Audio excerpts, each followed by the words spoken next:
What happens when an ego-inflated science fiction writer decides to form a new religion based around the fantastical and absurd ideologies that he himself created? What if this same religion was only as old as, say, your grandma or grandpa?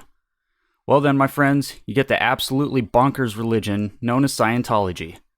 Formed by the infamous L. Ron Hubbard, Scientology has quickly become known worldwide for their ridiculous beliefs and cult-like behavior. But what if I told you that the cult-like behavior was just the tip of the iceberg for how insane this business operating under the guise of a religion truly is? From testimonies about L. Ron Hubbard grooming young members to become his unofficial adopted children, rumors about David Miscavige, the current leader of Scientology, violently attacking members, to the real-life case of strong-arming the IRS to giving them tax-exempt status. The craziness surrounding this cult even includes such events like the disappearance of Shelley Miscavige, the wife of David Miscavige, who has been missing from the public eye for well over a decade. Today, we're going to discuss all of those topics and more in this spiritually enlightening episode of Tipler's 2 Cents. Yo, seriously, where the hell is Shelley Miscavige?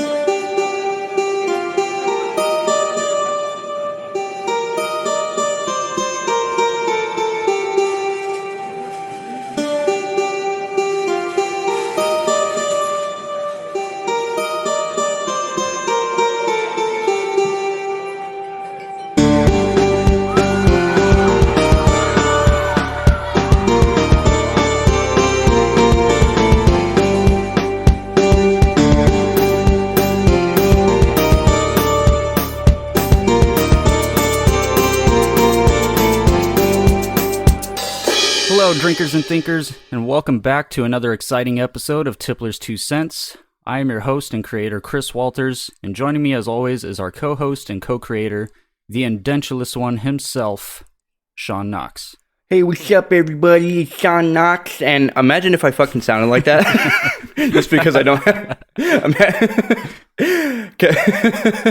I really was hoping I would sound like that after getting all my teeth removed, but no, I sound normal. So every person you know that doesn't have their teeth and is like, oh, I just have really hard time talking. I'm like, no, you don't. You fucking liar. You just have no effort, you lazy piece of shit. Anyway, yeah, I'm Sean. What's up? Yeah. So thank you guys for joining us today to talk about the whack-tastic topic of Scientology and their cult leader, L. Ron Hubbard. If you happen to be a Scientologist and are listening to this episode, just know that you're probably not going to like the angle that we take here today. In case you couldn't tell from the intro, there's a pretty apparent anti-Scientologist slant that we ride pretty hard. That should honestly just come as no surprise if you're a regular listener, because you should know we don't buy into bullshit ideologies too easily. Now then, let's tell everyone what alcoholic beverage we're enjoying today. Today, I'm sipping on some Jameson, the Caskmates Stout Edition. Mix that with some Coke. Sean, what about you, good sir? I'm drinking a fine vintage Mike's Harder lemonade, green apple edition. Yeah, I mean, I just wanted to go simple today, so Mike's Hard fucking usually hits the mark on that for me. Yeah, pretty good. All right, well, our tradition here is to make a toast to anyone of our choice, and though we have done it several times now, I just want to take another opportunity to say, cheers to you, our dear audience. Thank you guys for listening and, giving a shit what us two weirdos have to say. We're nearing the end of our first season. This is the second to last episode, so the next episode, episode 20, will be the last episode in season 1. So thank you for making it here with us. We love you guys so much. Probst, skald, salud, cheers. Cheers.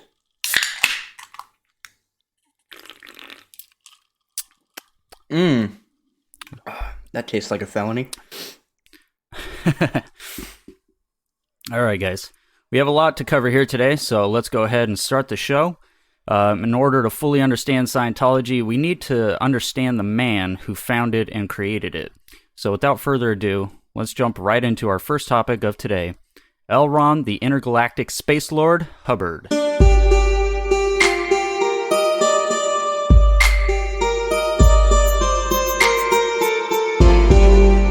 L. Ron Hubbard, which stands for Lubbard Ronathan Hubbard, is the founder and creator of the quote-unquote religion of Scientology. I'm joking about his name, of course. It doesn't stand for Lubberd Ronathan Hubbard.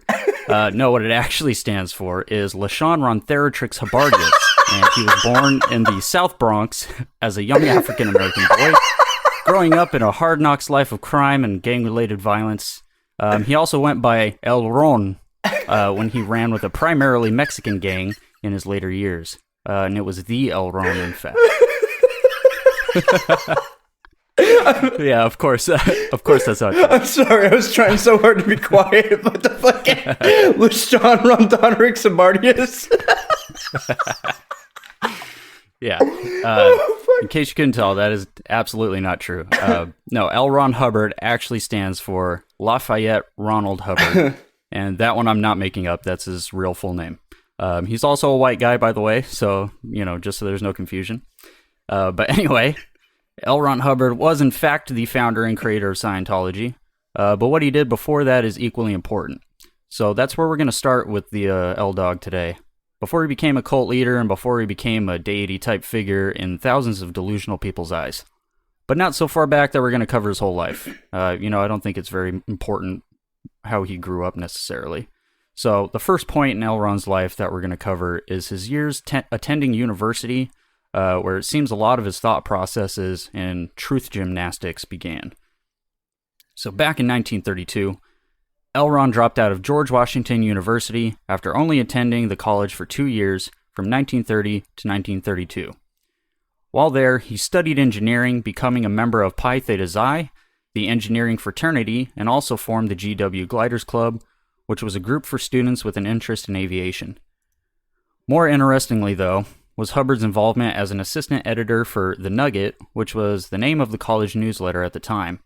I believe it is now called the GW Hatchet, which is where I got most of this info from.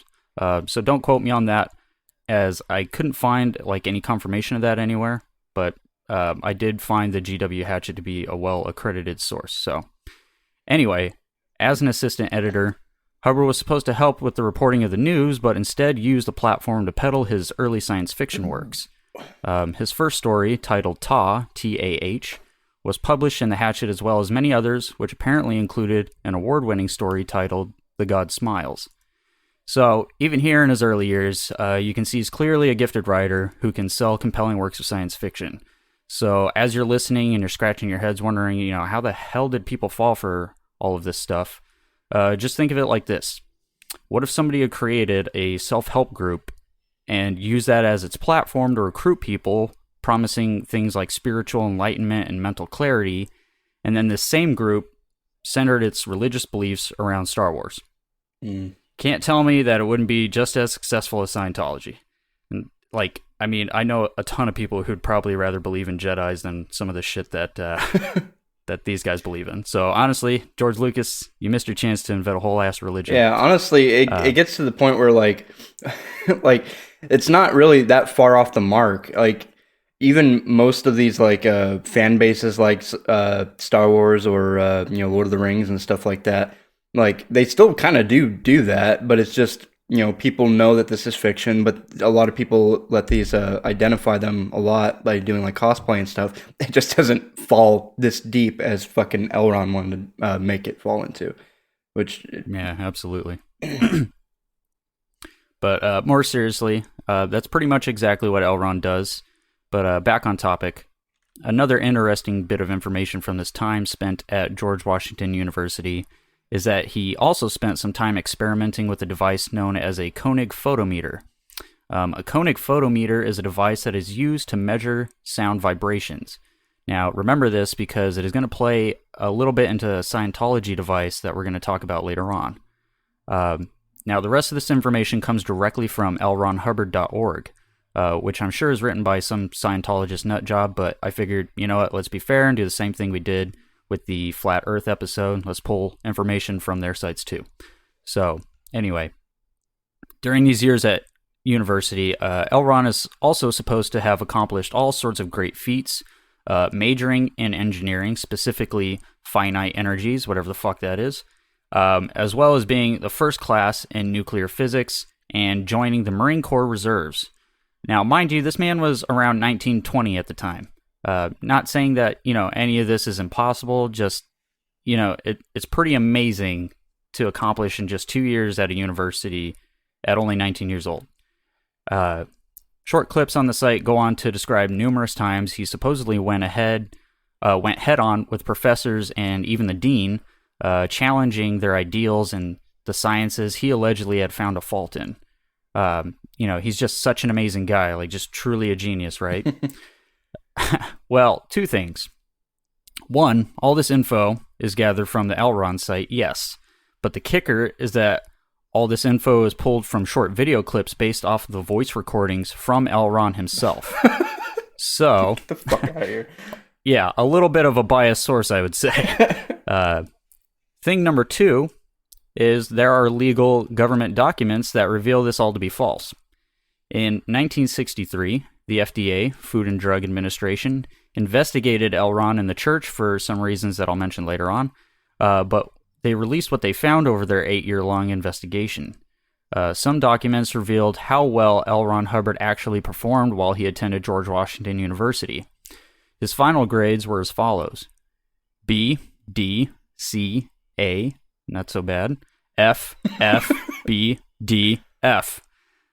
Definitely not the grades of some supposed wonderkin or prodigy, as he tried to say he was. Sorry, I lost my place for a second there. Additionally, the report also goes on to say that say this about Hubbard's academics. Mr. L. Ron Hubbard did not receive any degree from George Washington University. He was, however, eligible to return for another semester. In September 1931, he was placed on probation due to grades. On April 23, 1932, he was issued a warning relative to his grades in mathematics and physics. A math instructor indicates on a probational report that he, quote, failed to make up in analytics, failed calculus flatly. Work throughout term was weak, also failed final exam. Apparently loafing. Polite, talkative, but weak student. So there you have it. The truth. And as Jim Carrey says in Liar Liar, the truth shall set you free! So, already you can see how L. Ron liked to heavily embellish on his early accomplishments. One could even go so far as to say he straight up fucking lied about them. And you know what? I would say that too. But this obviously isn't the end of L. Ron's lies about his early life, so let's see what he had to say about his time as a writer after he failed out of George Washington University. The L. Ron site claims that Hubbard to be an avid adventurer and explorer, having traveled far and wide, having experienced many different cultures, traditions, and practices. Whether or not this is true is irrelevant, but a good footnote to keep in mind. It helps paint a picture as to how L. Ron might have started analyzing religion as a whole early in his life. It also helps explain why he was infatuated with flying, referring back to the GW Gliders Club. And this infatuation continued during his time as a writer, as he went on to write numerous books and works about traveling to distant lands and the like. He was also infatuated with sailing, which will come into play later. Anyway, L. Ron began his professional career as a writer sometime in 1934 during the Great Depression and roughly a year after leaving the university. His career got its wings when he began working for a magazine company called Astounding Pulp Fiction, where he wrote, lots of pulp fiction. For those of you who don't know, Pulp Fiction is fantasy or fictional stories often printed on rough, low-quality paper, usually manufactured from wood pulp, hence the name. So no, I'm not saying he wrote the movie Pulp Fiction, which is a very awesome movie, which, coincidentally stars John Travolta, who's a well-known Scientologist, or maybe L. Ron actually did write it. Fucking knew John Travolta, who wasn't even born yet, but when, he knew he would become a Scientologist, and it was his grand design to have John Travolta star in the movie all along. I fucking cracked the conspiracy! No, more seriously, many of the stories he wrote dealt with similar subject material, exploring, traveling, and space exploration, all of which are obvious inspirations for his later beliefs in Scientology.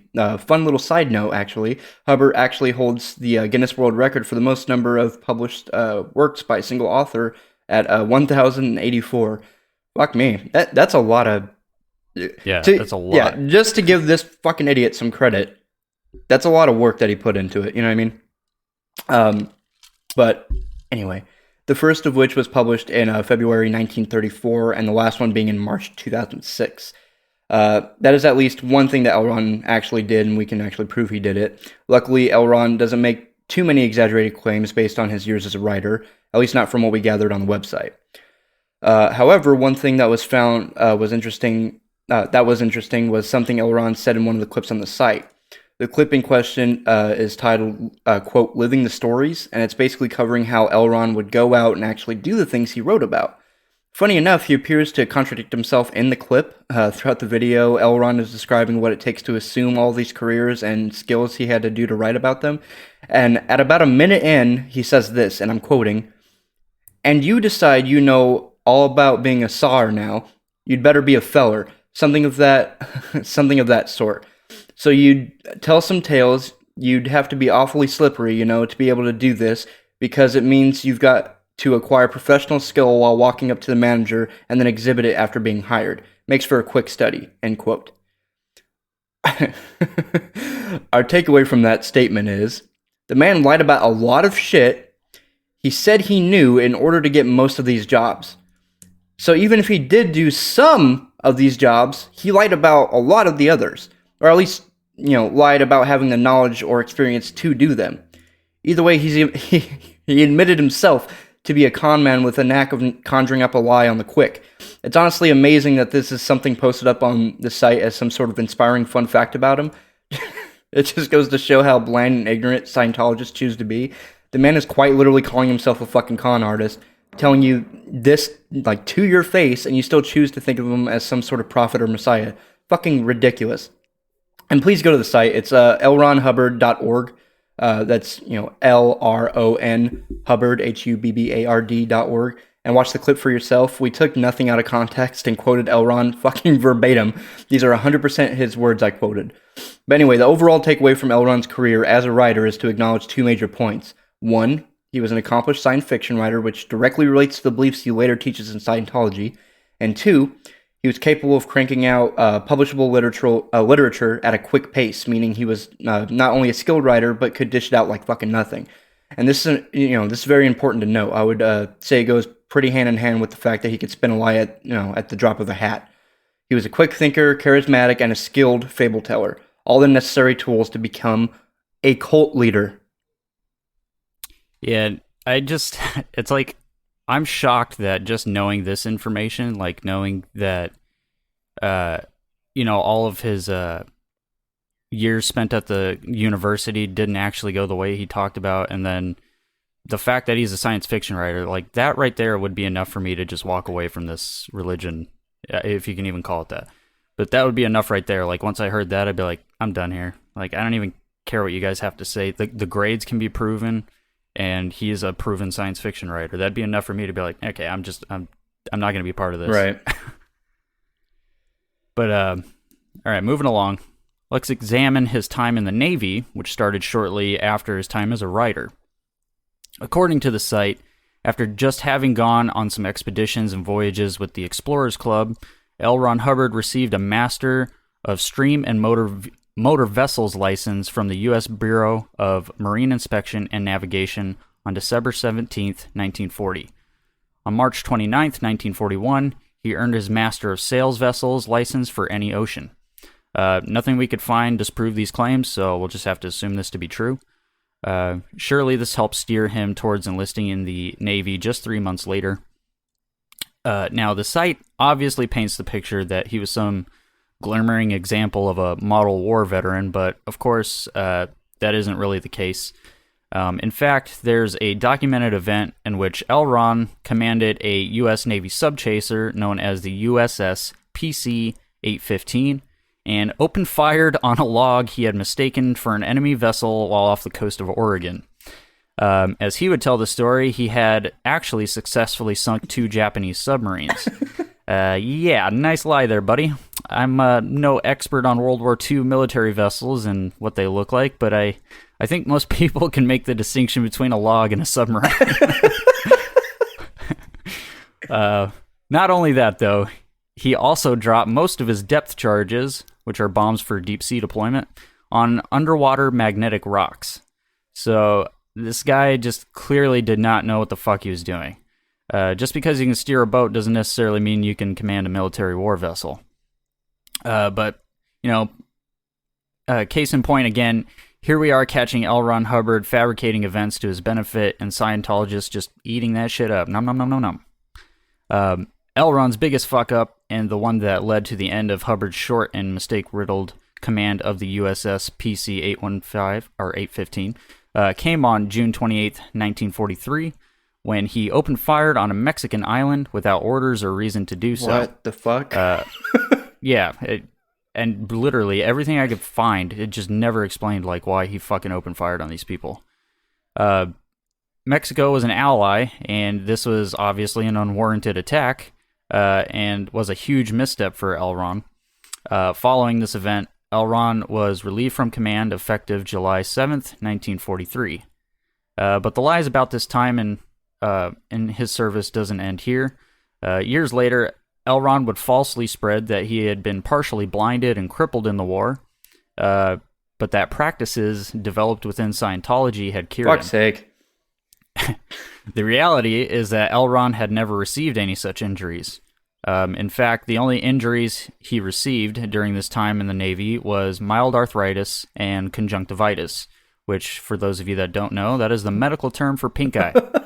So he didn't... no injuries. This was all laid out in an extensive 900-page file on Hubbard's military records.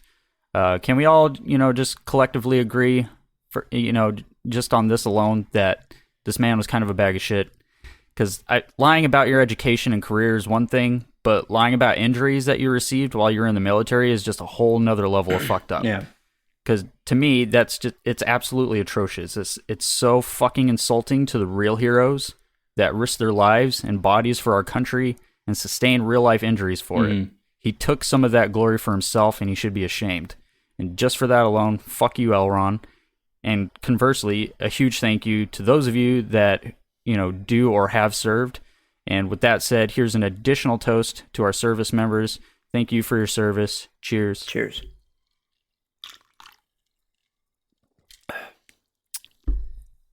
But anyway, guys, that more or less sums up the stellar military career of L. Ron Hubbard. Of course, there's a little more to it than that, but we got a lot of information to cover, and the narrative we're telling here should be clear based on all that. In case it isn't, the takeaways here are, again, his inclinations to spin the truth and create a false view of who he is and what he's accomplished. By now, you should be recognizing this ongoing trend of him lying. It's kind of the central theme of this episode. But moving along, let's jump now to a series of events which led to Scientology's beginning formations in the mind of L. Ron Hubbard.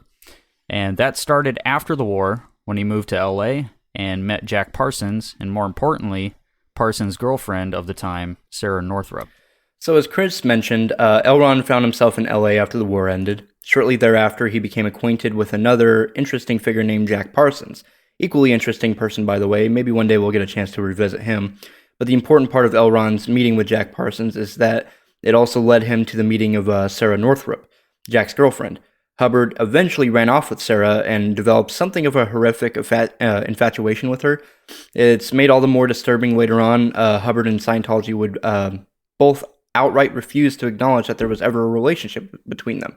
To Sarah Northrup's account of their alleged relationship, Hubbard had won her over by lying about being a war hero, which fucking sounds about right.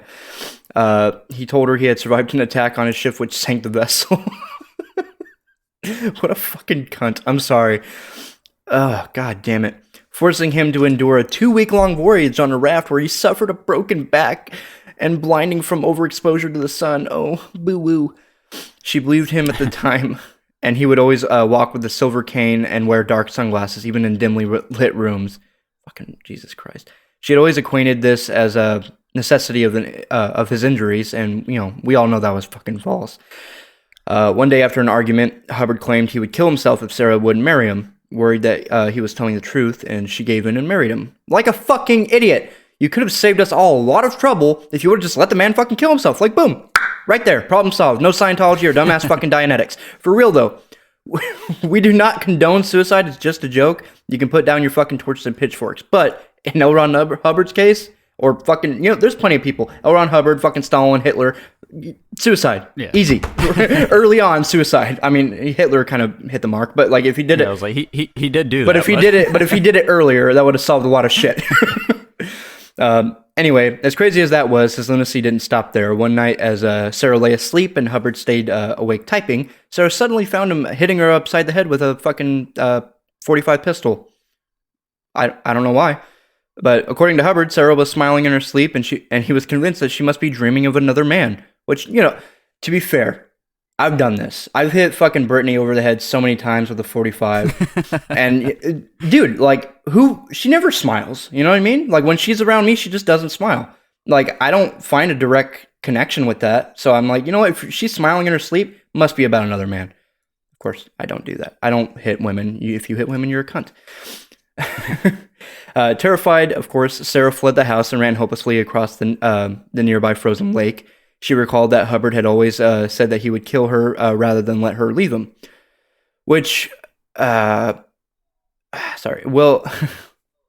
which I gotta say is always the appropriate response. If your significant other is smiling in their sleep, just beat the shit out of them based on your own imagination of what they would be smiling about. And then don't forget to remind them that you'll kill them if they leave you.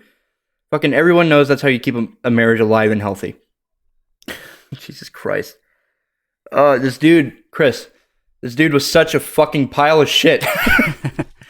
Yeah, and we're only like 30 minutes into the episode or so, something like that. So, with the threat in mind, Sarah didn't leave L. Ron, and eventually they moved to Elizabeth, New Jersey. There the two would have a child together. And we tried to dig up the name of this child, and all we could find was that she may have been named Alexis. Take that info as you may. We did not have a reliable source for that.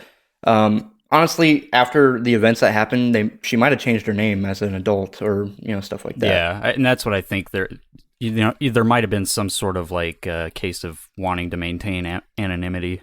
Yeah.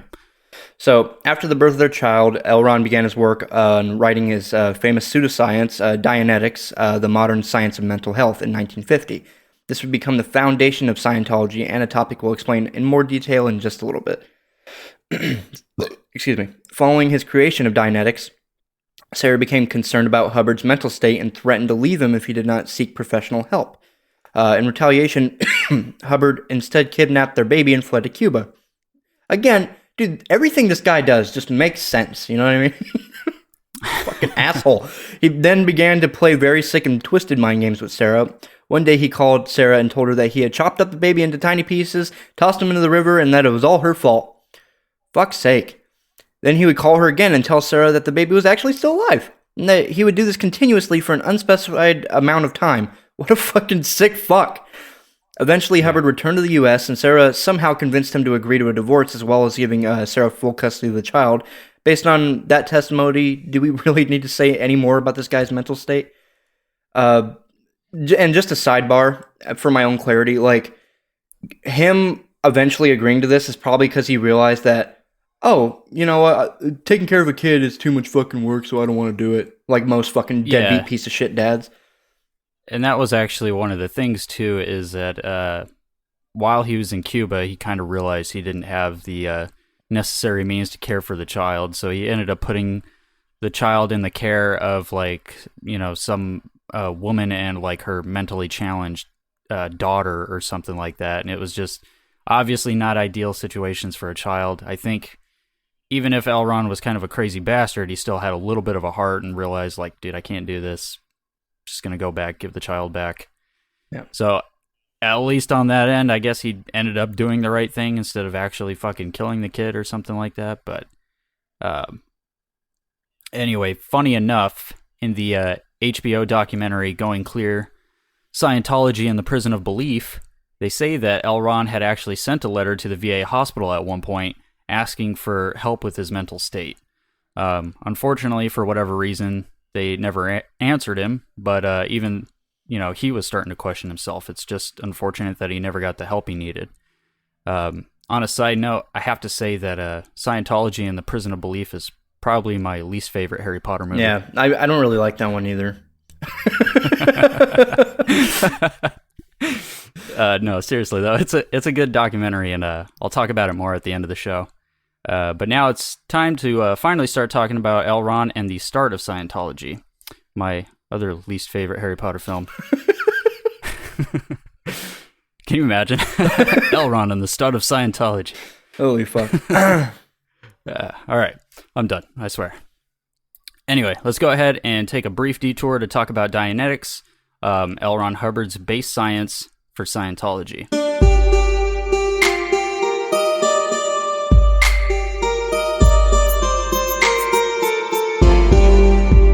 Before I begin, I want to preface all of this with one last statement from Sarah Northrup about something L. Ron Hubbard used to say to her. According to her, L. Ron used to say that the only way to make real money in this world was to have a religion. Well, being the practiced con man and writer he was, this led to the writings on Dianetics. As was mentioned before, Dianetics was the work that L. Ron Hubbard would eventually use to form the base ideals and philosophies of Scientology. Not to be mistaken with their religious beliefs, which is way fucking crazier. But Dianetics was instead a mental health system L. Ron Hubbard designed to supposedly help people relieve past traumas, negative emotions, and negative thoughts. In Dianetics, it's described that there are two different sides of the mind, the analytical side and the reactive side. The analytical side is essentially the thinking part of your mind, responsible for processing all of your thoughts. The reactive side is the emotional side of your mind, responsible for holding all your memories, anxieties, and fears. These negative emotions and memories are referred to as engrams. L. Ron Hubbard describes an engram like this, and I'm quoting, "Man has an automobile accident. He has a picture of an automobile accident. He has all the sensations of having been hurt in the automobile accident. It takes him a long time to recover because he's still wearing the automobile accident. If you said, hey, why don't you take this automobile accident and throw it away? Why, all of a sudden, he recovers from the automobile accident naturally. Because the thing that's keeping it impressed upon him and his body is his mind." What? So what he's trying to say here is that basically if you reject the trauma in your mind, your body will just miraculously follow suit and reject the trauma as well. Okay, hold on. And hold on. That is the exact fucking opposite of what you're supposed to do with fucking, like, psychology. Like, let's just keep all that in mind. You're not supposed to reject it. You're supposed to embrace it. That's part of your identity. With any fucking trauma, you have to acknowledge and identify that. And I'm saying this for anybody who has, like, suicidal tendencies, depression, all that, because I totally get it. It's probably the main reason I was a drug addict for so many years. That's the fucking main reason that you need to acknowledge what is wrong with your life and actively try to fix it. Do not reject it. Like, what the fuck? Sorry, continue. Yeah, so, I mean, like Sean was kind of saying, any man or woman with a lick of common sense can tell you that that's not how shit works. Like, I can kind of agree with the ideology of rejecting some negative thoughts and past traumas to improve your mental state. Yeah. But, obviously, like you were saying, it's better to, just address them. But doing any of this isn't going to have some miraculous effect on the body. You can't suddenly recover from a fucking car accident by just pretending it didn't happen. Then you're just a thoroughly injured fucking idiot. Unfortunately, a lot of people bought into this concept described in L. Ron's book, Dianetics, The Modern Science of Mental Health. So much so that it took a place on the New York Times bestseller list for 28 consecutive weeks. However, the movement of Dianetics proved to be a passing fad, so as the sales for the book began to take a dive, Hubbard had to reinvent the idea into the form of Scientology. Following that, Scientology began and would be officially announced as a new religion in 1954. Practitioners of Scientology became known as auditors, and the name comes from the process of auditing, where they basically interrogate you about past traumas and memories in order to help you overcome those engrams, which are those, negative emotions and memories. They do this by using what's called an e-meter, which is a device developed within Scientology and by L. Ron Hubbard to read these engrams. Scientology alleges that the e-meter works by reading the mass of your thoughts, although it's never been proven that thoughts have any mass. So what an e-meter actually is, more or less, is just a modified lie detector. If we think back to the aforementioned Koenig photometer, I think we can kind of see some correlation here. I can't imagine that this is a coincidence. In case you don't remember, the Koenig photometer is a device that measures sound vibrations.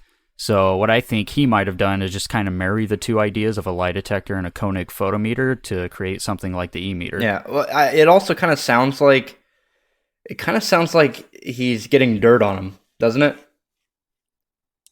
Like, and this is something that I didn't get a chance to address in all of this, but yes, they do this, and I think we'll try to talk about that a little bit later. Okay. But yeah, there's a good, and I'm glad you brought that up because I probably would have forgot about it.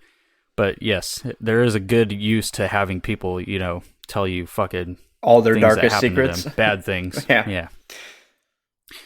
But to use an E-meter, there are two cylindrical metal handles that you hold in your hands.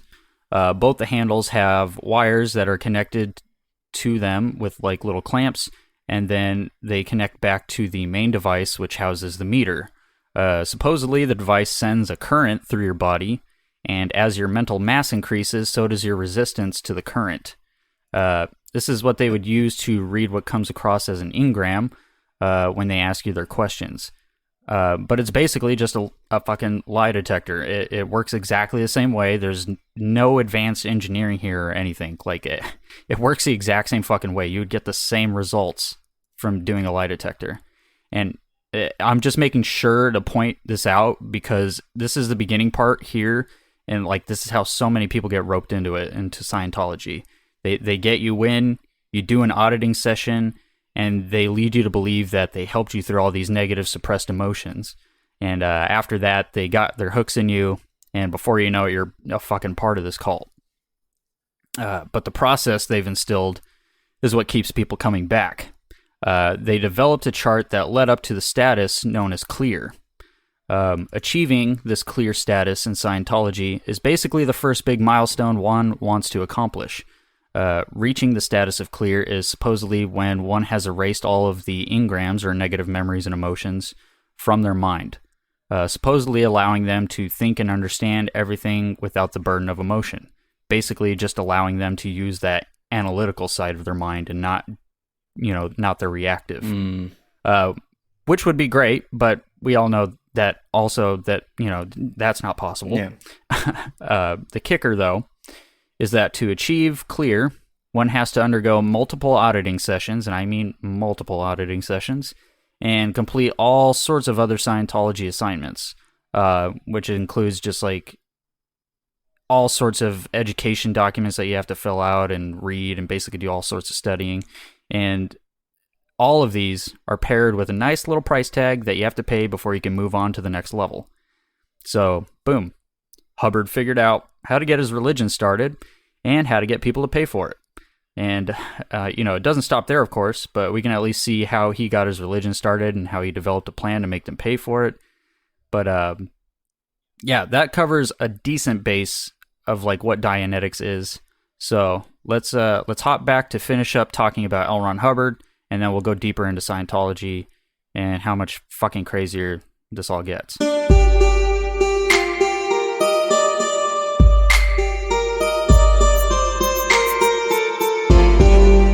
So, the last bit we wanted to cover about L. Ron is a few years later in the 1960s when the Scientology movement was in full swing and already getting into trouble with the law. We mentioned earlier that the FDA investigated L. Ron and Scientology in 1963, and this was brought on because of health claims over the use of its E-meter. A few years later, in 1966, L. Ron Hubbard was also being investigated by the IRS and FBI for tax evasion. So he took to the seas in a desperate act to evade them. Of course, he turned this into a whole event for Scientology and took many of the young minds within the religion with him. He claimed that this whole voyage was to sail out and spread Scientology to various points in the world. This would prove to be the origin of the Sea Organization, or Sea Org for short. The Sea Org is one of the most elite positions within Scientology and reserved for only the most devout and dedicated members. At the time, however, it was nothing more than a diversion from L. Ron Hubbard's ongoing investigation. Aside from this event becoming the start of Sea Org, the other reason this moment remains important is the way some of the former crew recall their time spent at sea with Elrond and the other auditors. Many of the children who were brought on this voyage and joined the Sea Org were required to leave their families, specifically their parents. The idea was to embrace the Sea Org with your entirety, rejecting any outside influence and attachments in order to best serve the Sea Org. Now, okay, sidebar. I know we haven't really talked about cults in general, but that is a big cult thing, is separation from any family, friends, all that stuff, and a lack of contact with them as well. So just, keep that in mind when we're talking about Scientology. That's a fucking big cult. Yeah, they do this a lot. Yeah. The reality, however, was that Elrond simply wanted members who would be more susceptible to his brainwashing because of the separation. With him being the only authority and idol around, what choice did these children have but to muddle their ideals and beliefs around his? This ordeal went on farther than just isolating them from their parents. Elrond would often insist that his youngest members think of and refer to him as their sole parent and father. Ugh. In fact, when one of his female members was getting married, she had asked Elrond if she could invite her father so he could walk her down the aisle and give her away. Elrond was apparently offended by the fact that she would even ask, and practically guilt-tripped her into letting him give her away instead. Ugh. Jesus Christ. Mental manipulation aside, there was a fair share of physical abuse as well. While not exactly physical abuse, the young members of the Sea Org were tasked with constantly cleaning and maintaining the entire ship, acting essentially as unpaid crew members. On the more severe side of things, according to the testimony by Hannah Eltringham Whitfield, who was one of the original Sea Org members, one of the punishments for members making mistakes was to be just thrown overboard. As she described, this was a good 30 to 35 feet down into the water. The system of penalties was later named ethics, appropriately named because throwing overboard or someone overboard for maybe not scrubbing the ship enough is fucking totally ethical, right? Well, you decide, but if you decide yes, that is ethical, then you're probably a fucking piece of shit. But with all that said, we're gonna wrap it up on the old dog. Chris, what are your thoughts on L. Ron Hubbard and everything we talked about in just our segment here? Yeah, so, I mean, obviously it's pretty easy to see he's a compulsive liar, but very capable of manipulating people, which, I mean, anytime you hear about one of these things, Scientology, fucking Jonestown, all sorts of that cult type shit, it's always somebody like this. They're always the same. Always charismatic, always, just it's always the same person. They convince you to believe whatever the fuck they believe, and they just continue brainwashing you. They all seem to know how to do it too, which is very fascinating. Mm-hmm. But like I was, we were talking about earlier, just the fact that he kind of started getting an idea of like how religion works in his early years from traveling around the world, and then even though maybe he wasn't doing the best in his grades, I do think he was very smart, so I do think he picked up on a lot of stuff about like how people worked and how the mind worked and stuff like that. And so I think that really did help him be able to find a way to manipulate people. And then obviously, as he had told Sarah Northrup, like, I think the best way to make money is through a religion. Well, he kind of knew how to do that. He was a smart guy. He was charismatic. He was a writer, an accomplished writer at that. So, I mean, he had all the tools to be able to do this stuff. And, I mean, unfortunately, he was able to pull it off. But ultimately, just summary on the guy, I think he's a piece of shit. I really was hoping to find some redeeming qualities on the guy, but most of it's just bad, The only good stuff you see is from Scientology sites, and none of that's really, unbiased. Yeah. But I don't know. What about you? What do you think? What do you think about him? Well, he definitely is 100% a cult leader. Just the fact that, and I mean, outside of that, a lot of cult leaders that I've like looked into and stuff like that, they generally aren't very successful in their personal lives. That's why they end up having to make a cult. But almost every cult leader isn't dumb. They are definitely smart, as you gave him credit for. Like, he definitely was smart. Like, and I mean that just goes to point out with anybody. Like you and me, or I with me anyway. I'm fucking terrible at like math, but I'm good at I'm decent at writing. I'm decent, I obviously make music. You and me both can build computers and shit. There's good stuff and bad stuff to every person's mind. And the good part for his mind is he knew how to control people. He obviously, wanted to find a way to monetize this, so that's how he, ended up, implementing Dianetics and stuff into his practice. But it's just really upsetting whenever it comes, like how you were saying, you couldn't find any like redeeming qualities. It's because you really want to find a way for these people to like give credit to them, being like, you know what they could have done if they weren't fucking assholes, or if they weren't liars. You know what I mean? Like, if you can rally this many people, why don't you fucking rally them for good reason? Like, yeah, good cause. Like, personally, like, I don't really even have that good of a position based on like a Christianity and stuff like that. But even with Christianity, like nowadays, they do a lot of charity, a lot of stuff like that. Fucking, you never hear about Scientologists doing charity events or anything that isn't infatuated with themselves. Like, they're only raising money for themselves. Right. You know what I mean? Right. But anyway, I don't think L. Ron is obviously he's a fucking terrible person. Just short of him fucking, like, the only thing of him missing from being a cult leader is him fucking all of his members, which honestly he probably did too. But yeah, I was gonna say, if you dig a little deeper into some of this stuff, there are some things that come up about like sexual abuse within the church and stuff too. I don't know if it's necessarily oriented towards L. Ron himself, but one of the things that we didn't mention about his relationship with Sarah Northrup was that he was actually 13 years older than her at the time that they started their little relationship. I think she was still about 20-something, but, still, he was 13 years older, so already, if you kind of just take that for what it is at face value, him, kind of going after younger women, so I can't necessarily say that that's out of the ballpark for him, Yeah. Especially with all the other bad things that he does and seems to, have stood for. Yeah. But also, sorry, this just kind of piqued my interest. How like all the, I forgot what the word was, but basically like the assignments and stuff that they had to do, the Scientology assignments. They kind of it kind of seems like they found a way. As far as just Dianetics goes, it kind of seems like they found a way to get people to brainwash themselves. Like, all you really have to do is pitch them with like, oh, we can clear up your mind, we can do all that, it'll help you psychologically. But then when you feed them research that is completely biased to your point of view, their research, like, that's just actively brainwashing them, as long as it's well written. Like, I think we even fucking kind of pointed that out with the Flat Earth Society, where like, if you go to their website and like you go in with kind of a closed mind and you're not thinking of outside sources, then yeah, you're going to be like, oh, you know what? No, this makes sense, for someone who's naive. And that's kind of how they probably are. Like, if you're at one of their compounds, it's probably pretty brutal, but one of their like churches or something doing these assignments, it's from their library, from their writers, you know what I mean?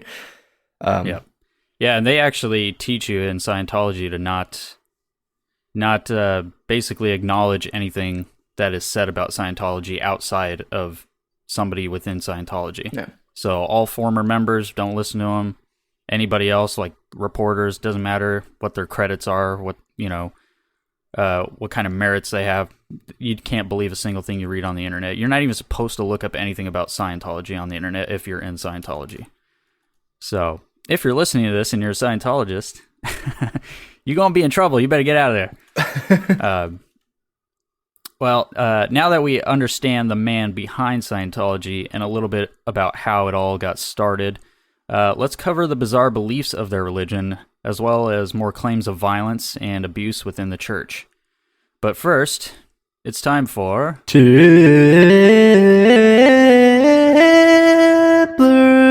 Tidbit! Today's Tippler's Tidbit is brought to you by L. Ron Hubbard's Country Time Kool-Aid. Has life got you down? Are you plagued by memories of pain and sadness? Well, worry no more, friend. Mr. L. Ron Hubbard is here, and his magnificent Kool-Aid will not only quench your thirst, but quench your mind and spirit. So what are you waiting for? A better life awaits you. All you have to do is drink the Kool-Aid. L. Ron Hubbard's Country Time Kool-Aid. Drink up, you stupid bitch.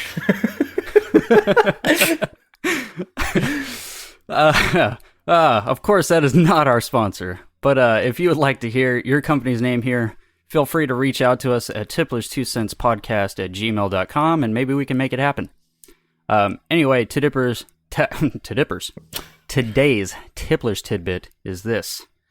During the Prohibition, the U.S. government ordered the poisoning of industrial alcohols in an attempt to discourage people from drinking illegally, an action which unfortunately resulted in the deaths of as many as 10,000 people.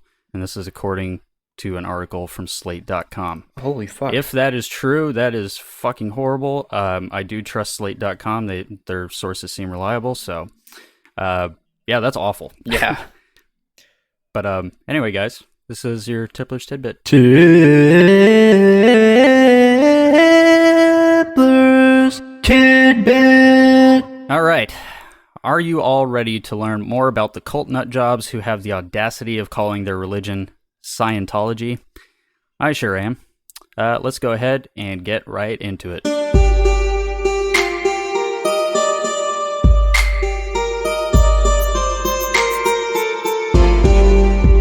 Let's hit the ground running on these guys because we have a lot to talk about and, only a limited amount of time to do so. So first thing we want to talk about with these guys is how the system of Dianetics developed over time into what they have now after L. Ron really went off the deep end and started creating the beliefs that Scientology dubs the creation myth. Much like it started, Scientology still practices auditing and refers to its practitioners as auditors. The auditing is still performed with an e-meter, though I think it's been tweaked due to the health claims that, happened back in the 1960s. And the chart to reach clear still exists. However, there's been a few changes. The chart to achieve clear status and beyond was named the Bridge, and each level is still attached to a payment plan. Once you achieve clear, there are levels beyond that are known as OT levels, which go all the way to OT 8. The OT in OT levels means operating Thetan, which is believed to be the spiritual beings or souls of former people. Makes sense. Right. Scientology.org describes operating Thetan to mean one who can handle things without having to use a body or physical means. And that's directly from them. The bullshit-free version of that means that you would be able to control shit with your mind. Obviously fucking false. And this is only the beginning of the crazy shit that they believe. But since I like to give everyone their fair chance, I'm going to read to you word for word what Scientology.org says about their beliefs, before I share testimonies from former members. So here is what Scientology.org has to say. What is Scientology? Developed by L. Ron Hubbard, Scientology is a religion that offers a precise path leading to a complete and certain understanding of one's true spiritual nature and one's relationship to self, family, groups, mankind, all life forms, the material universe, the spiritual universe, and the supreme being. Scientology addresses the spirit, not the body or mind, and believes that man is far more than a product of his environment or his genes. Scientology comprises a body of knowledge which extends from certain fundamental truths. Prime among these are, man is an immortal spiritual being. His experience extends well beyond a single lifetime. His capabilities are unlimited, even if not presently realized. Scientology further holds man to be basically good, and that his spiritual salvation depends upon himself, his fellows, and his attainment of brotherhood with the universe. Scientology is not a dogmatic religion in which one is asked to accept anything on faith alone. On the contrary, one discovers for oneself that the principles of Scientology are true by applying its principles and observing or experiencing the results. The ultimate goal of Scientology is true spiritual enlightenment and freedom for all. All right. Nothing exponentially crazy there. Which, I mean, of course, you don't want to say anything too crazy to scare off potential paying members, am I right? Well, let's go ahead and see what former members have to say about what Scientologists actually believe, based on the writings of L. Ron Hubbard himself? One of these former members is Paul Haggis. He was part of Scientology for 35 years, reached the level of OT3, which is when the secret documents are claimed to be revealed to you. Having read the secret documents, Haggis has been quoted as saying the following about the documents. Quote, "It doesn't make any sense. I remember for one fleeting second thinking, well, maybe it's an insanity test. Maybe if you believe this, they kick you out. Maybe that's it. That is, of course, not the case." And he was right. This was not an insanity test. This was supposed to be the ultimate truth finally revealed. Which, what he had just read was called the creation myth. The story of the creation myth is that 75 million years ago, people lived in a world similar to America in the 1950s. They wore similar clothes, drive similar cars, and lived similar lives. But they suffered from overpopulation. Eventually, they elected a man by the name of Xenu as their supreme ruler in efforts to combat their overpopulation. Xenu formed the Galactic Confederacy and had people brought in to be frozen with injections of glycol to the heart. Once they were frozen, they would be boxed up and loaded on a spaceship, which looked exactly like DC-8 airplanes, and flown to a prison planet of TGAC. DC-8s. Okay. DGAC is what we now know as Earth. Once the spaceships arrived at DGAC, the frozen bodies were then dumped into volcanoes, and hydrogen bombs were dropped on top of those same volcanoes. This process released the spirits from those bodies. These spirits are called thetans. Once the thetans were expelled, they were captured and forced to sit in front of movie screens that would throw them 3D images, or as Hubbard refers to them, as implants. They would instill all the lies, manipulations, negative emotions, and basically everything bad into their minds. Once they were brainwashed, they were released and would roam free until they would enter the bodies of newborn children. Several 100,000 of them could fit into a single body. This would become the equivalent to a person's soul, and that, my friends, is what Scientology actually believes in.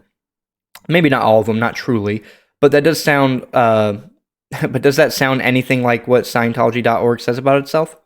Not even fucking close. Honestly, you know what? For me, for my spirit, I think I might have a thetan inside me. I'm not even gonna lie, because I've had a lot of weird dreams about just flying DC-8s into fucking volcanoes and shit. And like, generally they're nightmares. But you know, what if I just took an e-meter to me? What if just something wasn't aligned within me? You know what I mean? Like, what if I'm just reliving a past memory? It was a nightmare. You know what I mean? No, of course not, because it's not even fucking true. God damn it! Like, what kind of oh my god, I hate. Yeah, I don't know how anybody could read this and stay. Yeah. I mean, like, I would wait until probably, OT8 to show this shit. Like, once they're fucking you're full in, if you're OT8, you probably don't want to leave. Like, you're like, I fucking made it this far, probably spent like hundreds of thousands of dollars to get here. Okay. Like, what? First of all, hats off to Paul Haggis for being like, what? And just leaving. Yeah. Like, because that was probably so hard. Like, imagine, like, I mean, to be fair, like, most people, like, maybe try to give this a try and just be like, right off the bat, they're like, no. Like, because of what they've heard about. But, like, imagine, like, because I'm imagining, I mean, he was only OT3, and he's a member for 35 fucking years, and he was only OT3. Like, he was pretty much fucking in. But imagine spending 35 years of your life and just be like, oh, you're actually an alien. You're like, what? You're like, yeah, your spirit's an alien, and you have to get rid of all the Ingrams. You've got alien ghosts in your body. I gotta get rid of them. What is this fucking? What is this fucking destiny? Yeah, is like, back when I mentioned Star Wars, like, that's honestly more believable than this shit. He wasn't George Lucas wasn't like, yeah, and they look like DC-8 airplanes, like, exactly. And then they would drop alien bodies into a volcano. Oh, and they had to bomb the volcano. Oh, and then they brainwashed him with 3D movies. What the fuck are you talking about? This guy is clearly not thinking straight. Like, and this guy is an accomplished science fiction writer, and that was the best he can come up with? I don't know. Like, come on, man. Fucking, alright. Anyway, before I lose my shit, let's continue on about more of what Scientology is like today. After L. Ron Hubbard passed away finally on January 24th, 1986. Oh, Chris, he died. Oh, baby. Hubbard's young pupil, David Miscavige, stepped up to take over Scientology as its leader the following year. Now, L. Ron Hubbard was a motherfucker and a nutjob, as we all know, but David Miscavige might very well be worse. David has become infamously well known for having many accusations of physical, verbal, and sexual abuse towards members of the church made against him. Now, okay, sidebar, this is rare that a cult leader actually managed to groom another cult leader. Because that doesn't really happen. Usually it's very generally about it's very not greed, what is it, like prideful, like it's all about you, nobody else can take your place. But the fact that like someone else was able to take up the mantle, like I'm surprised that it didn't fall apart after he died. Well, and a sidebar to that too, he didn't leave any sort of succession behind when he passed away. David Miscavige just kind of was like, I guess like, his close enough right-hand man that he just stepped up to the plate. So, I mean, I think L. Ron really did just kind of go out like, man, fuck it, I don't really care what happens with this religion after I'm gone. Yeah, I honestly, I think David just kind of picked up on what he was doing if he was that close to him. So he was just like, fuck it, I'll take over. Anyway, so this comes from the testimonies of many former members of the church, ranking from low to high-end members. One such member who has spoken out about his violent ways is Mike Rinder, who has served as Scientology... who has served as Scientology's international spokesman. He was also a member of the church for over 46 years. He has, in more recent years, teamed up with actress and former Scientologist Leah Remini to co-host a TV documentary that covers many other testimonies from other members about the abuses they endured within the church. Some directly linked to David Miscavige. Other horrifying claims of violence and forced labor run rampant about the church. There are many claims of a place called The Hole, which is essentially a holding site for practitioners who have made some sort of mistake within the confines of Scientology's Gold Base. The Gold Base, by the way, is Scientology's unofficial headquarters, while The Hole is Scientology's unofficial prison. That's so fucking weird that they have like a dedicated prison. That's yeah, which they claim this place to not exist, but tons of people say it does. Yeah. Inside, members have claimed to have been tortured, beaten, and brainwashed. Scientology, of course, denies this and claims that all members are free to come and go as they please. There are more than just hearsay claims made by David in the church, though. Some of the allegations even made their way to court. As recent as June of 2019, a former member who wished to remain anonymous to the public filed a suit against David Miscavige and the church for child abuse and human trafficking. There have been 2 other suits filed for the exact same things, amongst additional claims. Unfortunately, it doesn't seem like any of these lawsuits led anywhere. We know that at least 2 of the 3 have been dropped, but that doesn't mean that the claims made in these lawsuits were without merit. And with so many more beginning to speak out about this occurring within the church, it's got to be a matter of time before Scientology's legal team makes a slip up and lets evidence get loose. In addition to abusing its members inside the church, they also go out of their way to harass the members who leave. There are essentially 2 ways of leaving Scientology. One way is to refer to as rooting out, which is leaving Scientology on good terms without being declared a suppressive person. A suppressive person is anyone who has criticized or insulted the church and its members as a result. And by the way, criticize meaning just telling people what happened, probably. Yeah, pretty much. So, okay. Okay. So anyway, as a result, are not allowed to be communicated with by any Scientologists. So this can include one's own family members who are still active practitioners within the church. So the second way of leaving Scientology is to become one of these suppressive persons. But it may or may not surprise you that when you leave Scientology in such a bad way, or you're declared a suppressive person, they do not like to let you leave and badmouth the church in peace. Many of the former members who are declared SPs have alleged that they have been harassed and stalked by Scientology's own private investigators. These PIs do anything they can to intimidate their subject while also digging up any little bit of dirt they can on the individual. Some even went to the extremes of stealing the former members' garbage or stalking their relatives and friends. These types of investigations are referred to as noisy investigations by Scientology. many of these aggressive and immoral policies have been officially denounced by the church in recent years, many former members claim that these noisy investigations still continue regardless.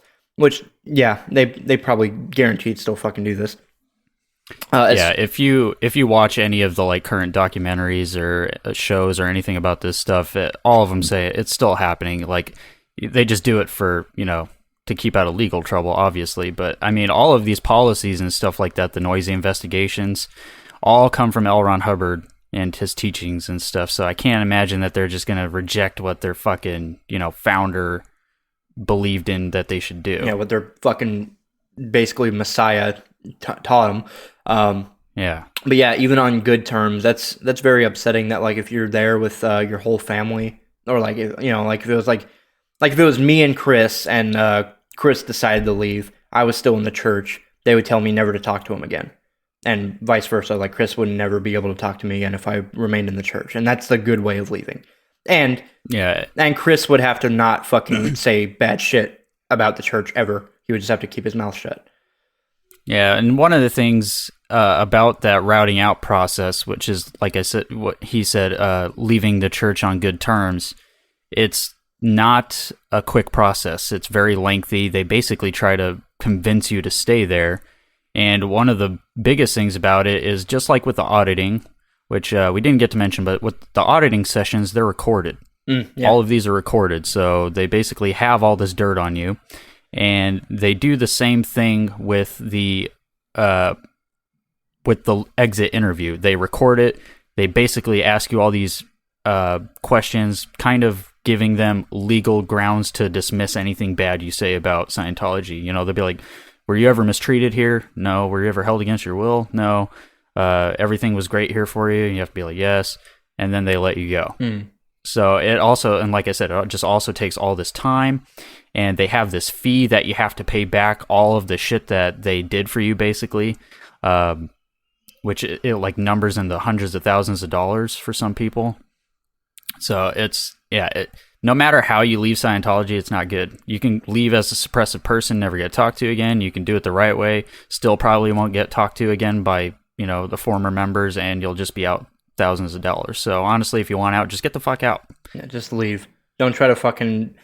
Like, that's the whole thing. They like, because they're since they're technically officialized as an official religion, they have a lot of legal mumbo jumbo that they can pull on you, but you don't really have to care. Like, honestly, if you say anything about your past, like, honestly, that's kind of like, as far as like their like emitter bullshit, that's probably better for you to just accept, like, oh yeah, this is what I told them. I don't really care. Like, yeah, I might have fucking beat up this person, or I might have done this, blah, blah, blah. Trust me, it's a lot better for you to just admit that to yourself and the public than fucking have them try to pull it out of their ass and be like, oh, well, you told us this and we can get you in trouble. Like, fuck you, you cunt. You know what I mean? Yeah. But on top of, you know, those noisy investigations that they do, Scientology also goes out of their way to defame and slander anyone who publicly speaks out against the church. They go as far as creating their own websites based on whoever it was that spoke out against them, with the site's sole purpose being dedicated to just saying shocking, horrific things about their personal lives.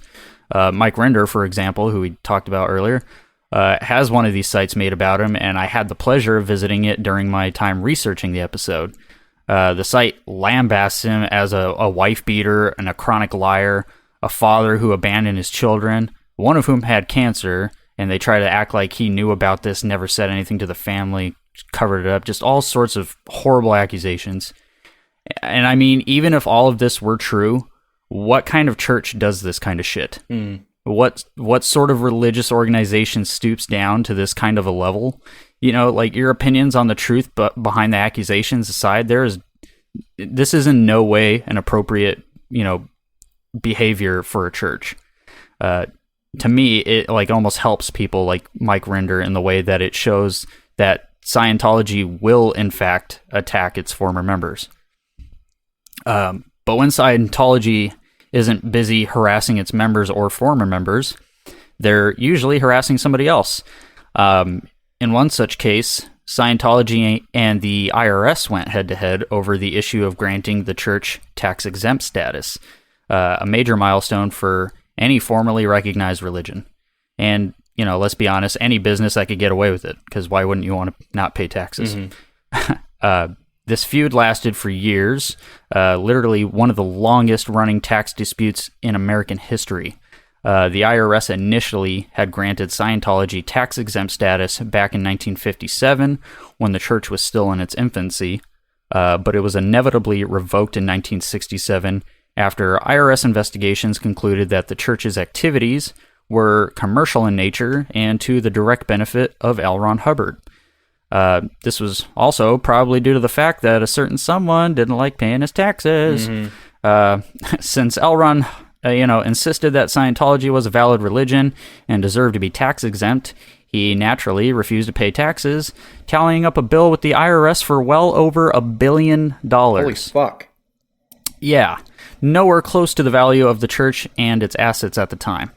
Well, wouldn't you know it, L. Ron didn't take no for an answer, and this kicked off the huge bout between the two forces. It wasn't until 1993 that Scientology would be finally given the tax-exempt status that it so craved. But that's not what's so important here. What is important is how they managed to put the stranglehold on the IRS and force them into, this decision, even though they owed this vast amount of money in taxes. In L. Ron's lifetime, he did not live to see the church achieve tax-exempt status. Instead, it was David Miscavige who took up the fight against the IRS and did so in a fairly bold and effective strategy. I'll give him that. This new strategy involved thousands of Scientologists filing lawsuits against the IRS and even individual IRS employees.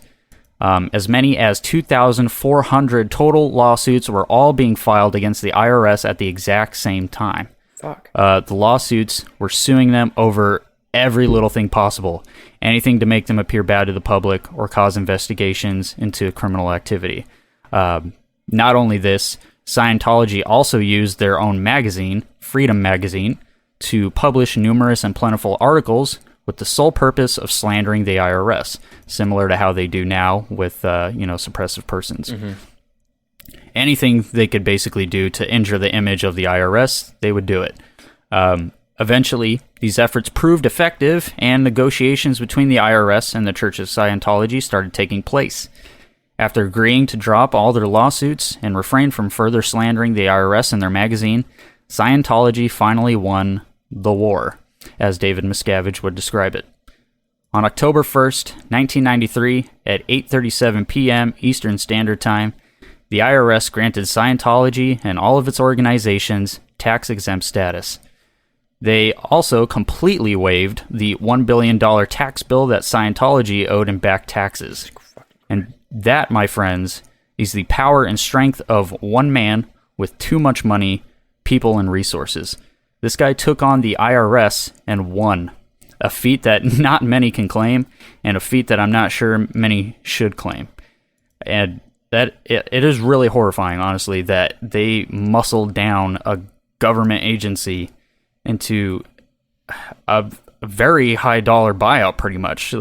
They not only got them to waive a $1 billion tax bill, but got them to give them tax exempt status, which is gonna fucking help them make some serious money. So, I mean, they either had to have serious dirt on the IRS, or the IRS was just simply so scared that they were going to find something that they dropped this. And like I said, that's just horrifying. Yeah. It's fucking scary how powerful that they are. And honestly, it's just the balls on David Miscavige to have, to do that, to carry that out, to actually fucking do this and win. Like, damn, it's crazy. Yeah.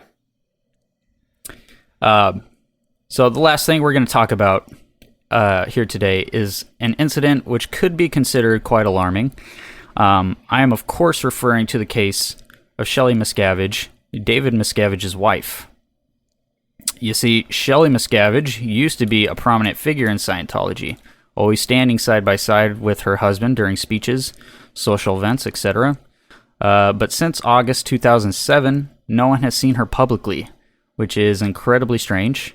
Someone as important as her within the church doesn't just vanish from the limelight without warning.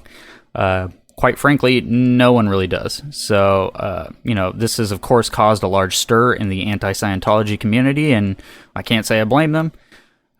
Many former members have claimed that she started to question David Miscavige about his violent outbursts and cruel punishments, as well as beginning to question some things about, the way Scientology just operated as a whole.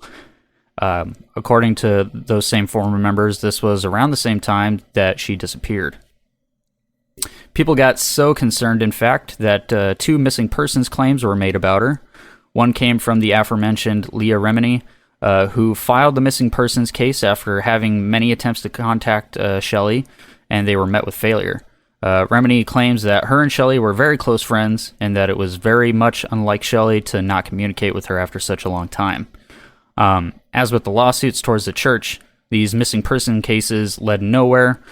When the LAPD basically claimed that they had confirmed that Shelley Miscavige was alive and well and was not missing, and that the claims themselves were unfounded. The Church of Scientology's official statements on Shelley Miscavige and her well-being is that she is simply living a quiet and private life, dedicating her time to the work of Scientology like she always has. For some, this was enough to dissuade their fears that something bad might have happened to Shelley. But for others, it simply wasn't good enough.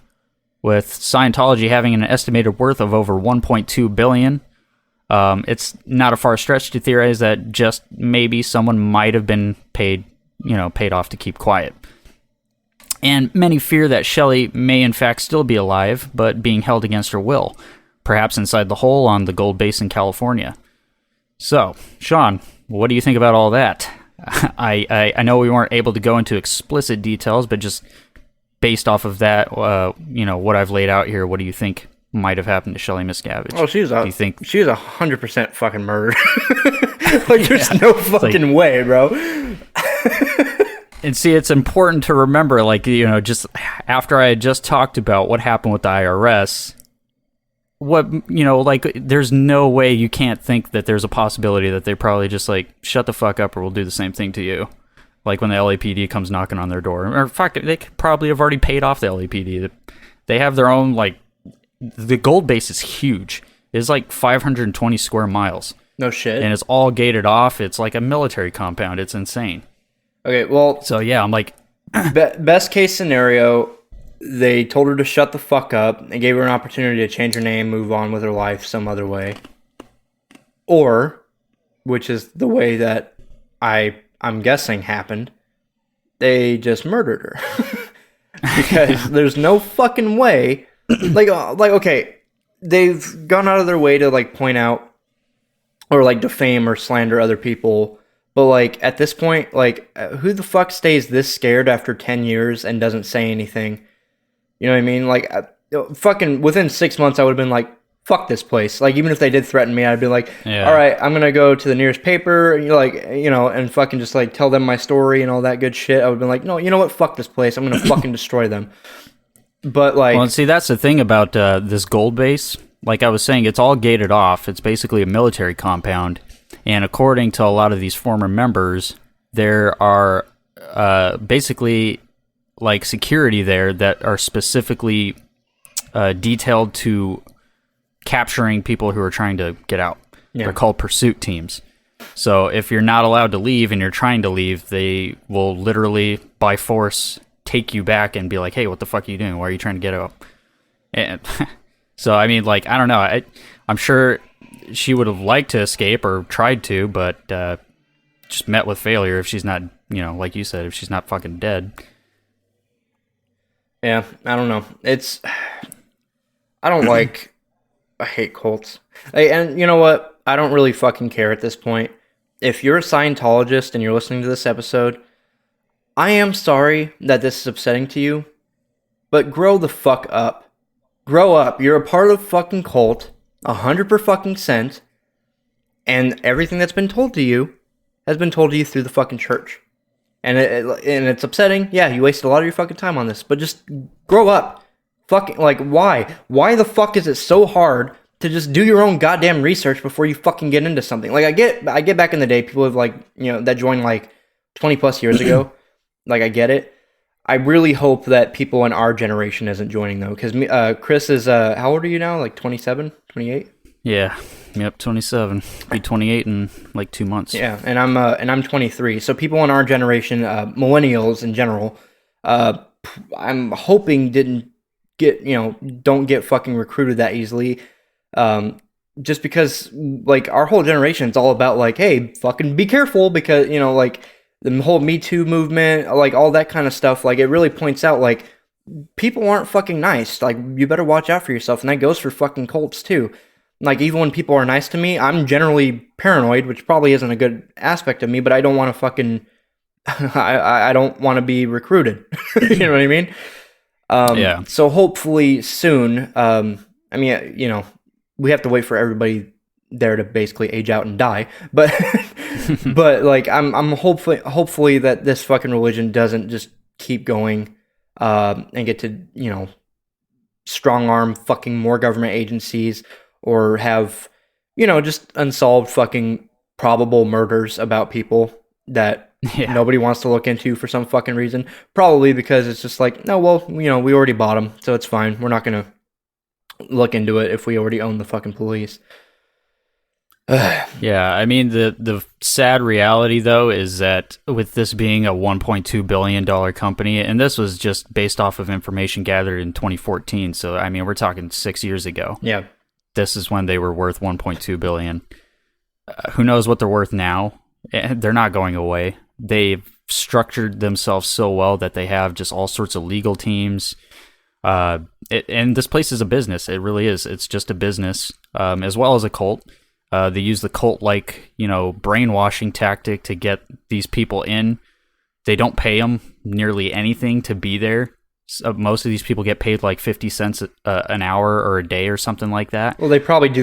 They probably do value like the economy as well within their religion. They're probably like, oh, money is not important. You know what I mean? Like all you're looking for is spiritual enlightenment. And that probably works because, like, and honestly, I kind of agree with that. Just being like a little bit more, I try to be personally a little bit more like minimalist because I don't like holding on to things sentimentally. I'd rather kind of like think, like remember, like I value my memories more than I value sentimental objects and stuff like that. Right. But yeah, that's probably what they do, is just trying to teach them how to live on like self-reliance, as far as like making yourself happy and stuff like that, because as far as psychology goes, that does kind of work, but it also brings them to be dependent on the organization itself, as far as like food, shelter, and all that kind of stuff goes. It's like, oh, we'll take care of you, but you better fucking do everything we tell you. You know what I mean?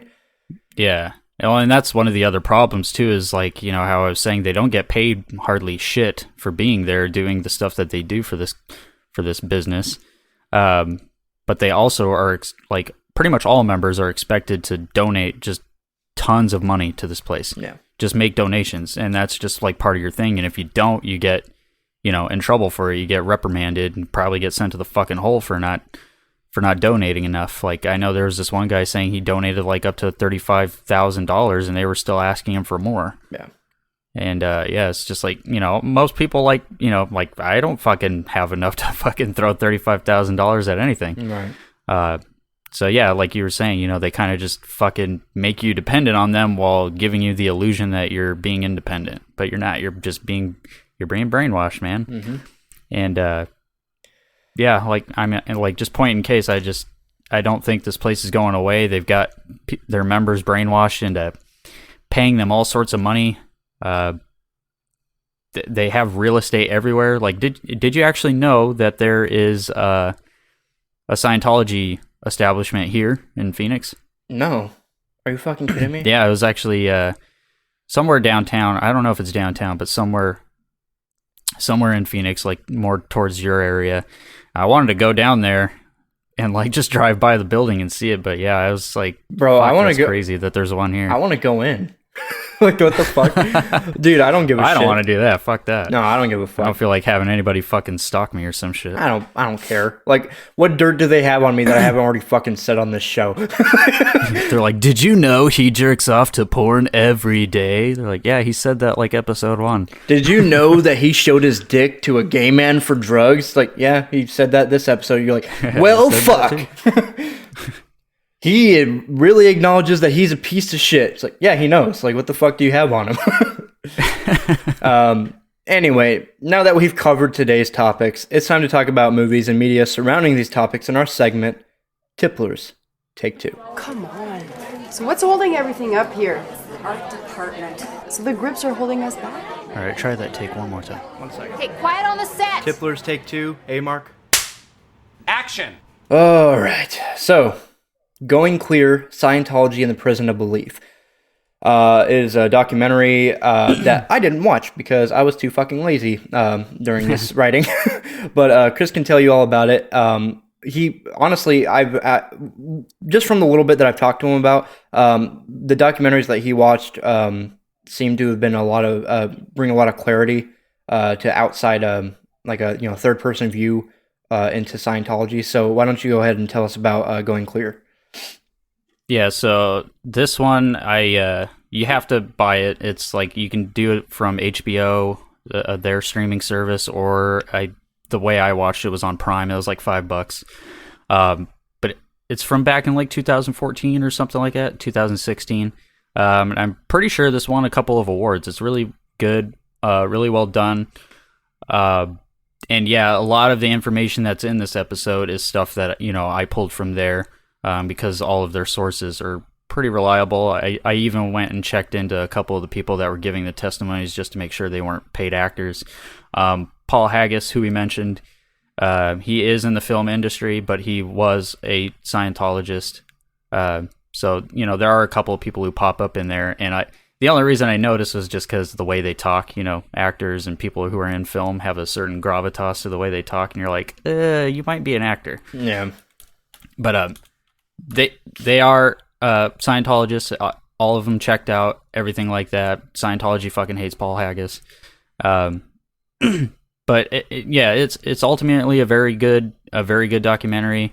You'll learn some of the same things that we talked about here, but honestly, they were able to cover a lot more than I can because they have teams of people doing this. Yeah. And they got all sorts of footage and audio from L. Ron Hubbard himself talking about the strange shit that he says, and just like I said, tons of testimonies from former members and stuff like that. But if you're looking for a good documentary to watch about Scientology, definitely get this one. Like I said, $5 on Amazon Prime. Totally worth it. It's like 2 hours long. Yeah. So another one, I believe was another documentary. It's Leah Remini, Scientology and the Aftermath. Again, didn't watch this. Was too lazy. So Chris, why don't you give an overview of that as well? Yeah, and this is another one that's kind of the same as the Going Clear one, but this one's a show on Netflix. So if you've got Netflix, you can watch it whenever. It's got multiple seasons. I think it's up to like 3 seasons now. I probably watched like all of season 2, or not season 2, but all of season 3, and then part of season 1. I didn't realize I was watching season 3 when I first started it. But yeah, they really every single episode has like a new member or a new former member and shit like that. They address new topics every single episode, but really horrifying stuff. All about like stuff we've talked about, the gold base, the whole Shelley Miscavige missing, people trying to escape the gold base and not being able to leave, family members being cut off from their family because they've been declared suppressive people, and Mike Rinder talks about his experience with having those Scientologist PIs fucking go through his garbage and harass him and his family. And actually, it's pretty fucked up on Mike Rinder's end because he's on this show as well. He actually has all of his family within Scientology, and now basically they all hate him. Mm-hmm. And it's really sad. They even had like his ex-wife go on like a talk show with Anderson Cooper and basically say that Mike Rinder was just a lying piece of shit and all sorts of stuff. But yeah, Leah Remini is herself a Scientologist. She was also an actress back in like the 90s. And they have this trend of recruiting a lot of actors and actresses to obviously gain, followers, because people will be fans of like Leah Remini or whatever, and then they'll fucking get them into it. But now, luckily, she's speaking out after, I think, being a member for like 35 years or something like that. And her show is really, really good. It was actually the first one I started watching. And yeah, like I said, on Netflix, really easy to watch. They're all really, really engaging episodes. And if you want to learn more, that's a good place to go. All right, so another one is South Park. By the way, if you want to keep up with current events, just fucking watch South Park. Like, honestly. Because on Season 9, Episode 12, labeled Trapped in the Closet, it was an episode that it was about Stan becoming involved in Scientology, and basically they saw him as the reincarnation of L. Ron Hubbard. And then Tom Cruise also visits Stan and hides in the closet, refusing to come out. Which I don't know why, it's just the funniest fucking shit on the planet. I think it goes insofar as to having like the rest of the gang join, like Butters, Kyle. They have a good bit about what's his name, Kenny, joining, and they can't find Kenny because he's fucking bald and they all look the same. I think that might have been a different episode. Well, it was a different episode, but they basically make fun of Scientology plenty in South Park.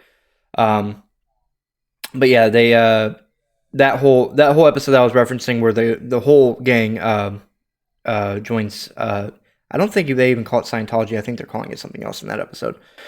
Yeah, but they join it, and basically what happens is, like, pretty much the whole episode is just based around them getting tax exempt status and how bullshit it was. And that's when like the super friends join in, where it's like Jesus and Buddha and and Moses and stuff like that fucking like fight against them. This episode in particular, the season 9 episode 12 one, is like where they think L. Ron is inside Stan's body because he gets like a high reading on the e-meter. Oh yeah. And this one, they actually tell you exactly what we told you about the Scientology beliefs. Oh yeah, they do their whole like this is like it says on the bottom, like this is actually what they believe, and then it like shows like a whole animation about like BC-8s or whatever the fuck dropping souls into the volcanoes and stuff. Yeah, you're right. Yeah, it literally tells you the story about what they believe in, and it even labels it across the screen. This is actually what Scientology believes in. And they got fucking like into all sorts of legal trouble with Scientology about this episode, but luckily I don't think anything ever happened. And other than they had to like avoid not getting into trouble again, because they did make another episode kind of towards Scientology when Isaac Hayes, who was a Scientologist that did the voice of Chef in the show, he left after that episode because he was offended, and more so sounds like the church told him he had to leave.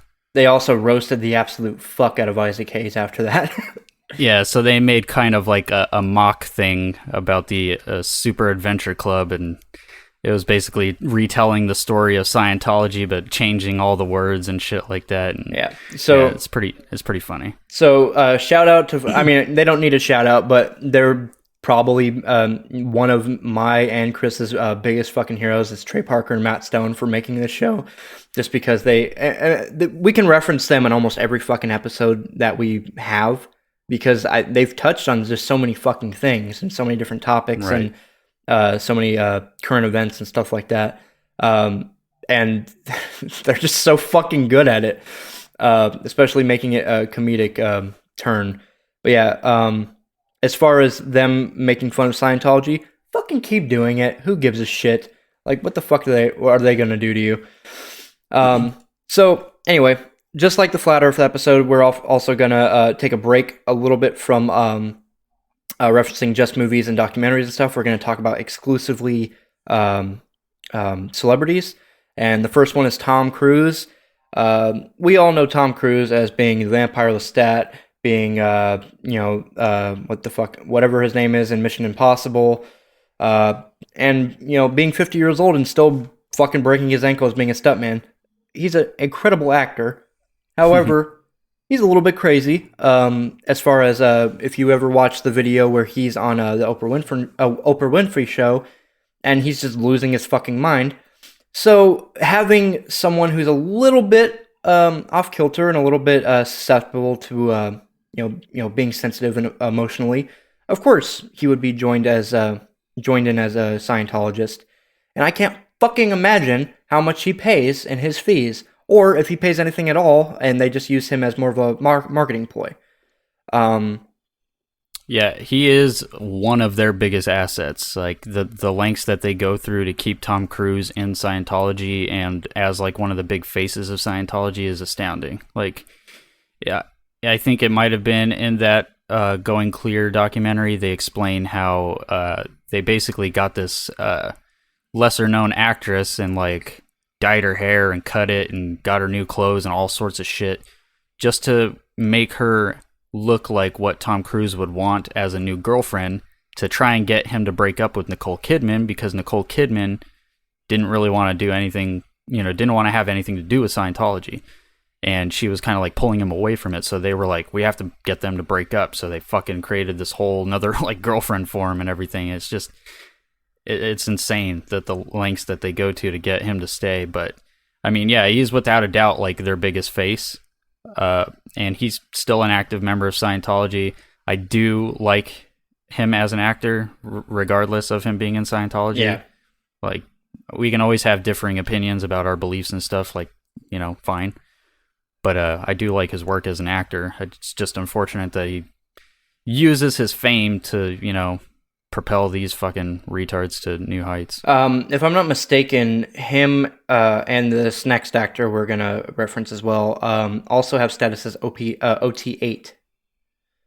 I believe so, yeah. I believe they have the highest status that you can have. So basically, if you have enough money and you're famous enough to put a good image on them, that's when you have the highest status and you're probably treated like a fucking king. This next actor is John Travolta, of course. John Travolta, by the way, both of these actors have a history of, a little bit of a mental instability and stuff like that. Which, I'm not faulting them for. It's just kind of part of society as a whole. Me and Chris have both suffered, suicidal thoughts, mental instability at times. Everybody has. And honestly, at the time, if someone came up to us and was like, hey, look, we have the entire solution, we're probably pretty fucking susceptible to it. So I imagine Tom Cruise and John Travolta both had this happen. John Travolta, of course, if you don't know who John Travolta is, you can go fuck yourself. He was the lead in one of the leads in Grease. He also starred in Pulp Fiction. Fucking tons of other movies. I can't even think of it. It's pretty much my two only like go-to points for John Travolta. But John Travolta is also one of them. I don't really fault his acting. He has some bad acting credits and stuff like that. But out of the way, it doesn't really. He doesn't irritate me as an actor. As far as Scientology goes, of course that irritates me. But you know what? If they're treating him like a king and he's kind of like one of the higher ups where he can kind of just do whatever he wants, then that's fine. However, with both of these members, this may or may not be true, but with both Tom Cruise and John Travolta having OT8 status, I've heard rumors that they could basically just fucking kill people in Scientology and completely get away with it. Yeah, I've heard that too. I couldn't find anything like credible that I could reference from that, so I didn't want to throw it in there. But I mean, rumor has it that, yeah, if you're high enough, if you reach that OT8 level, you're allowed to fucking kill other members of Scientology. So other people within Scientology, but who knows if that's true or not. I don't want to go spreading that false info around. Yeah. Mm. So the last film that we're going to reference today is Knowing, starring Nicolas Cage. This one was, it's kind of half and half, because I've heard some people compare it to like some Christianity. Others, from what I've heard, it's more leans on the way of like Scientology, but the basis of the film is 50 years after it was buried in a time capsule, a schoolgirl's cryptic document falls into the hands of Caleb Costler, the son of a professor, John Costler, which is played by Nicolas Cage.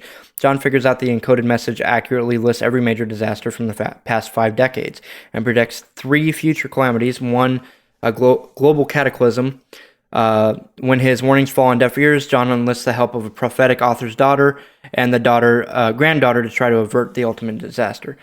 So just it being like kind of the prophetic author kind of stuff, that's why it's a lot of related to Scientology and like the end of the world and stuff. But like some of the terms that they use within the movie have terms like ark and like the ark that takes the kids to like this like basically heaven and shit like that. It kind of seems like a mix of the two religions. I remember that this movie was amazing until the end of the movie. Whenever you see like them, like the kids or whatever being like raptured, essentially, it kind of seems like. But yeah, honestly, like it's not a bad movie. You could see it, you can watch it, and it doesn't really take away from anything religious wise. And it doesn't like fucking straight up spoon feed you like Scientology, motherfucker. But it does, like if you know your shit about Scientology, you're probably going to be a little bit irritated. But still, not a bad movie. Chris, what do you remember about this movie? I actually haven't seen that one. I've seen stuff about it, but yeah, I've never watched it. So I don't know. I didn't even know it had any like Scientology vibe to it. Yeah, the end of it, you kind of get like a what, like a weird like I don't know. It's not great. Like it's pretty much just a disaster movie up until the end when it gets kind of religious. Yeah. But yeah, with the like little link to like prophetic authors and stuff like that, you kind of get the vibe that it's more of a movie based on Scientology. Anyway, I'm sure we can reference a bunch of people that have made fun of Scientology and have referenced it and stuff like that because you know what? L. Ron Hubbard was a decent writer. But he was a fucking piece of shit, and I don't want to talk about him anymore. Yeah. So, for today, that's the end of Tipplers Take 2. And cut. Okay, everybody, that's a wrap. Galactic overlords, alien souls, violent cult leaders. We sure have covered a lot today in the wildly bizarre but intriguing topic of Scientology and its founder, L. Ron Hubbard. What did you think of today's episode and everything we talked about here today? If you'd like to let us know, please feel free to drop a review if possible. Those reviews go a long way in helping us grow our fan base and reach potential sponsors who can help fund the show. You can also reach out to us via Facebook or Instagram, as well as Tipplers 2 Cents Podcast at gmail.com. If you'd like to show more support for the show, please visit represent.com/store/Tipplers 2 Cents and pick up one of our unique self-designed t-shirts.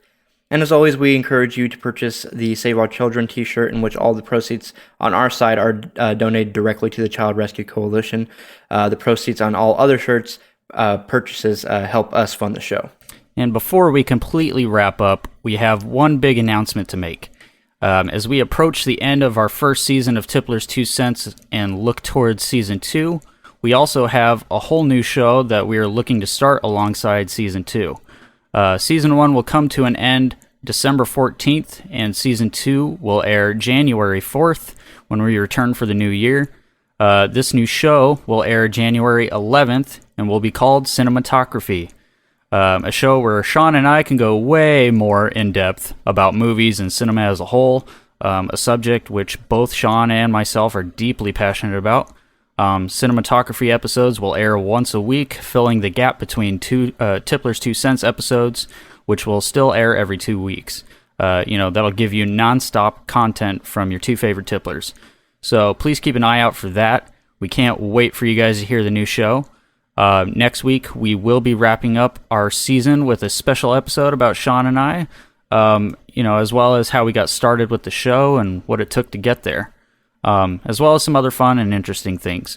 Anyway, we will catch you all on the inside of the gold base as we make our escape from the hole, running for our lives as David Miscavige barrels towards us with his fists flailing, ready to pummel us to death for our sins. Or maybe we'll just catch you on the season finale episode of Tipplers 2 Cents. Cowabunga, everybody! Please remember to drink responsibly and think responsibly. Bye.